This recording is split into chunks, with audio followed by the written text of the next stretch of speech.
What's up, everybody? This is the academic portion of our staff meeting. I hope y'all didn't think I wasn't going to be there to present.com. All right, so let's get started. All right, so today we're going to recap fluency, how to grade it, how to track it.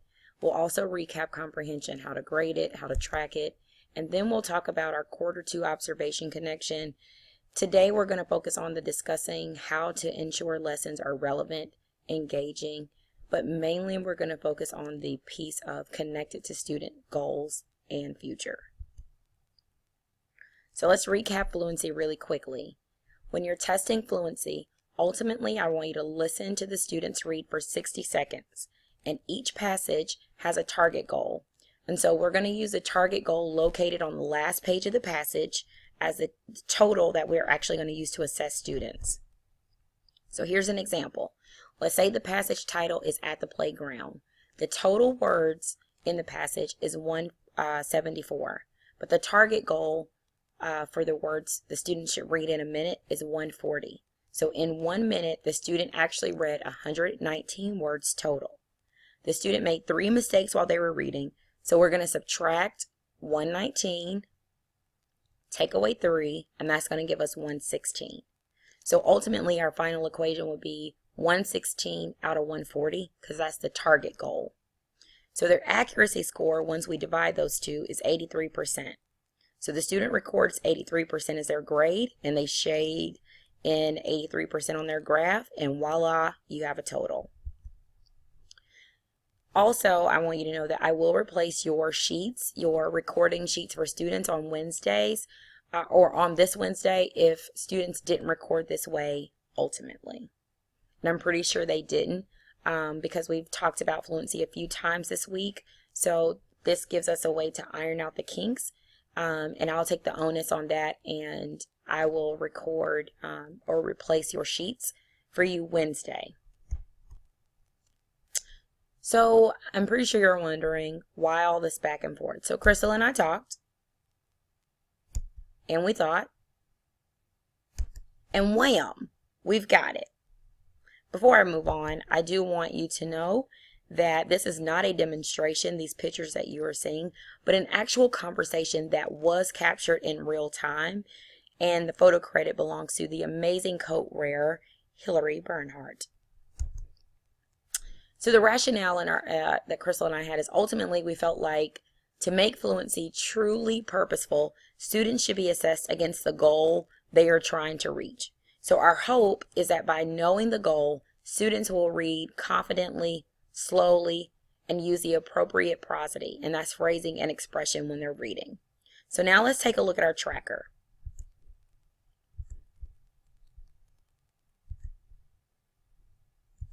Wrong tracker. All right. So I want you to look at the tracker here. I'm going to adjust this window, perhaps.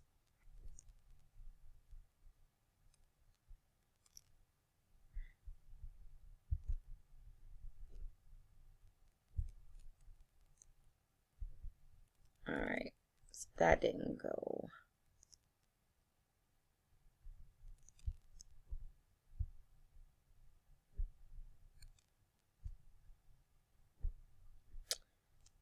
So as you can see from here, ultimately what you're going to do is listen to the student read. Here you want to place what they got, how many words they read correctly out of their target goal. So if the target goal was 180, and then our dear Hillary read 50 words out of 180, her accuracy rate would be 27%. Now you'll notice here where it says actual grade. The reason that we gave Hillary a 50 for an actual grade is because we're not going to be able to give students lower than a 50 at MLK. So that means Hillary could ultimately retest during our retest week for fluency if she needed, because she'll need to, obviously. Now this is not real data. It is made up. However, if a student scores 67%, like our dear friend Tiffany Cannon, then we would actually give Tiffany a 67%, but we would want to give her the opportunity to retest because students can make up to a 70 when they retest. So because Tiffany scored below 70%, she would still be warranted an opportunity to retest. That wouldn't be true with dear Marika, because Marika scored 98%. So her actual grade would be a 98. And as you can see here, we do have the grading rubric so that you know exactly how to grade students as you are giving the assessment. All right, let's head back over to our slideshow.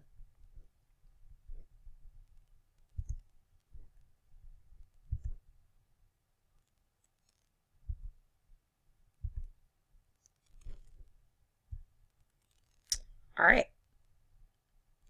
So if there are any questions about that, then I want you to see me Tuesday, or talk to Will, as he's our Apple, and I'm sure he can guide you through what to do. So now let's do a quick comprehension recap.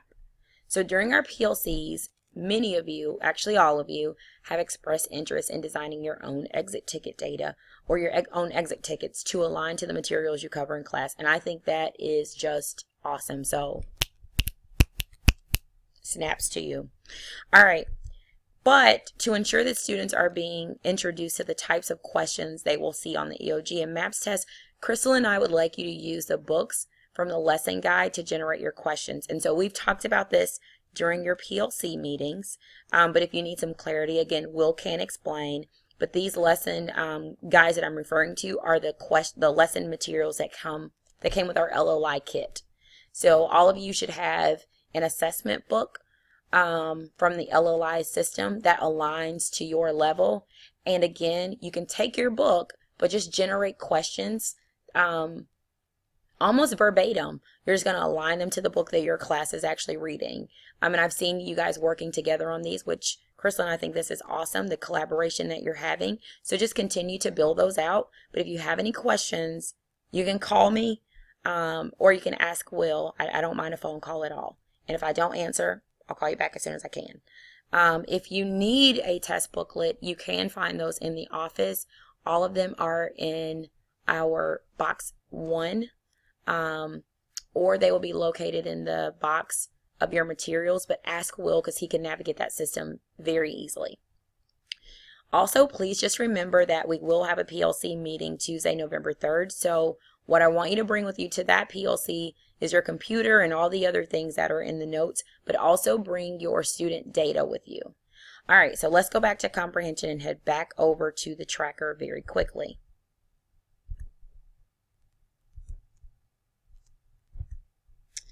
All right. So we're still looking at the same tracker. We're just going to scroll down and take a look at our information for comprehension. So when you're assessing comprehension, remember you're going to want to put the actual grade that or letter or answer, it's the more appropriate term here. You're going to want to put the correct answer at the top, and then you're going to want to put the answer that the student actually put. So let's say there are 4 comprehension questions, and here are the correct answers, but this student, C is the correct answer for number 2, but CP put A and DZ put B. So ultimately that's going to tell us where we need to go back and do some maybe reinvestment or some reteach strategies. That's going to give us actual proof of saying like, hey, my students didn't master this type of question, or they didn't master this part of the material. Let me go back and teach this again. Then ultimately we're going to get our total score there at the end. And that is basically a simple equation that says this kid got 3 out of the 4, and that's 75%. I'm going to give a shout out to Hillary. Hillary's already entered her fluency information as well as her comprehension information.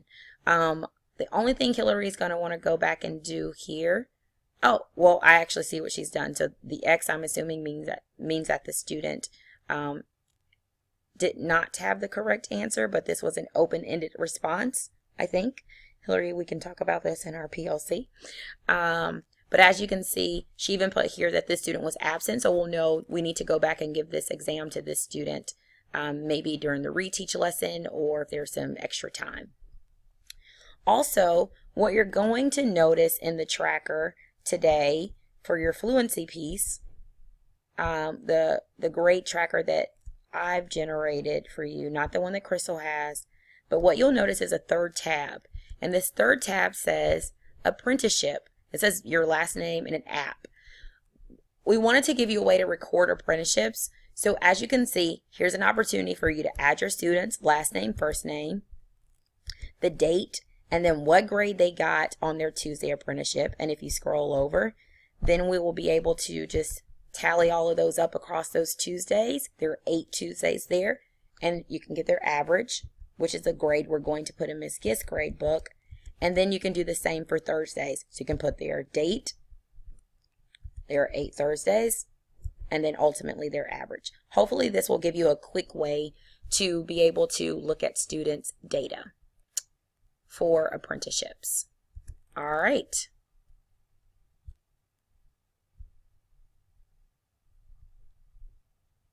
Let's head back over.